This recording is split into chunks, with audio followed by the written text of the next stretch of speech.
Following the 2022 general election where President William Ruto faced his formidable rival Raila Odinga, there was an initial indication of a shift in the head of state's diplomatic focus. He seemed to be turning away from Western countries and toward Eastern nations like China, with the aim of revitalizing Kenya's economy.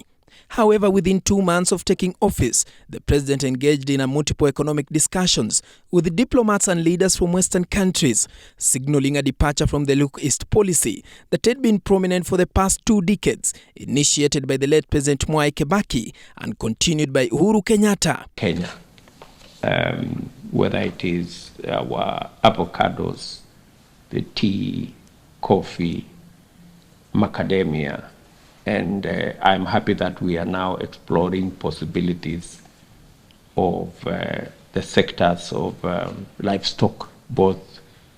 Notably, President Ruto recently hosted a delegation from the United States led by Deputy Secretary for Agriculture, Dr. William Ruto, at State House, Nairobi. During this meeting, he announced Kenya's readiness for the trade deals with the U.S. under the AGOA program. Yet a significant shift occurred on July 21st, when the president seemed to reconsider his decision regarding where to seek substantial support for propelling the country's economy.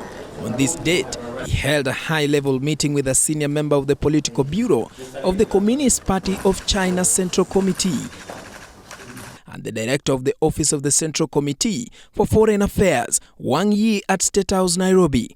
During this meeting, the president expressed his intention for the government to work closely with China on various fronts, including infrastructure development, climate change, ICT, education and security. Kenya's primary focus was placed on road development within the framework of the Forum on China-Africa Cooperation, with particular emphasis on upgrading the Jomo Kenyatta International Airport (JKIA) and the ports of Mombasa and Lamu. Furthermore, he highlighted the significance of projects such as a new greenfield terminal and runway at JKIA, as well as the dualling of the Raironi-Naivasha-Nakuru-Mau Summit route in elevating the country's competitiveness.